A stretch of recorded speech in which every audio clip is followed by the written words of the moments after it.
In order for your swing to improve, you need a better understanding of what it means to rotate. And rotating in a swing is different than simply rotating your shoulders when you're standing up.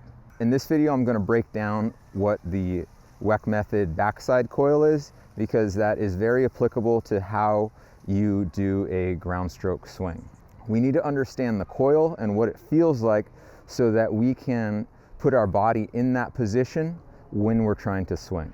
To learn how to do the WeckMethod backside coil, you can extend one of your arms up and you're trying to reach as high as you can. With the other hand, you can bring it so that the elbow is coming down to the back side of your hip over here. So if you're seeing me from the side, I've extended this arm up as high as I can. It's even starting to tilt my shoulders a little bit. I'm really reaching up, and then with this other hand, I'm having the palm out away as well, and I'm just trying to drive my elbow back toward my back hip. So it's not in front of it, it's not even with it, it's toward the back side of my hip over here. When we're actually doing our swing, when you're preparing in your unit turn, we're not going to have our elbow quite as close as you might set up right here, but to get the feeling of what we're doing, we're getting a very strong contraction in the backside lat. So as I reach up and I'm pulling this arm down, this is increasing that shoulder angle as I drive into this position right here. This feeling is that contracted feeling of swinging the tennis racket, and it feels like we're staying with our weight on the ball. To further develop this, we are reaching up as high as we can, we're pulling this arm in, and then now we can step out with our outside foot, or with the foot that's closest to the hand that's going down. As we step back, you can take a big step back. You can see that it's off to the side and that it is going back behind me. I step back, this is being pulled down, and now I can pivot my back foot so that it's starting to go in the direction of my front foot. From here, I can start pushing my elbow forward. So I am learning how to get into the swing position that I would be in as I'm driving through my shot. So you start getting coordination with having your balance be set to stay on the ball. So as this is pushing the elbow forward, it's kind of opening up the shoulder a little bit right here. As I'm stretching up, pulling down, and I pivot this back foot, and this drives forward. So the more that I'm doing this, I'm starting to feel myself really compress down even more. And you want to make sure that as you're developing this position, we're trying to keep our head upright.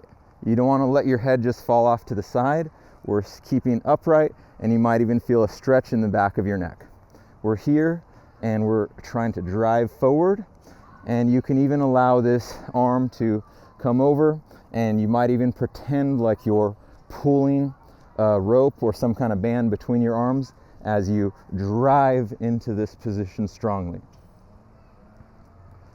The lead leg, if you're doing it correctly, does not have any tension on the outside of it. We're not trying to push our hip past or to the outside of the toe or outside of the foot. We're trying to have it in line with it. So this hip is either staying directly behind the knee, or it might even be inside the knee. That's because when we're rotating on our swing, we don't want to simply push our hips forward and we don't rotate. If you're feeling a stretch on your IT band, that is going to cause you pain or tightness in your muscle that you're eventually going to have to start stretching more, or it's going to slow down your swing. So you really want to feel like this knee is ahead of the hip, or that the hip is in line or inside of the knee. You don't want to allow the hip to be pushed to the outside. I'm not in this position and just falling off to the side.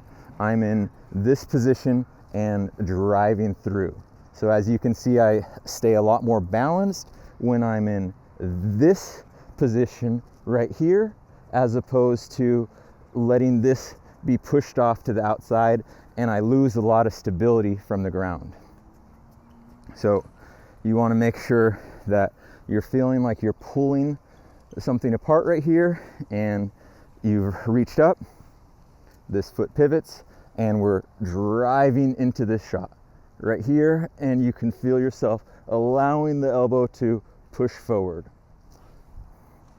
The more you get comfortable with that, the more that you're going to start developing the position that you want to be in when you're swinging.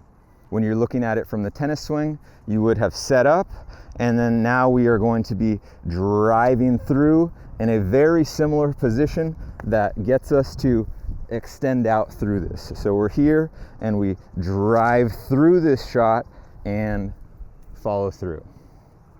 And the same thing happens with the hips. We're not trying to push the hips to the outside of the foot. We're allowing ourselves to drive through it, and the hip stays behind the knee as we keep our weight on the shot.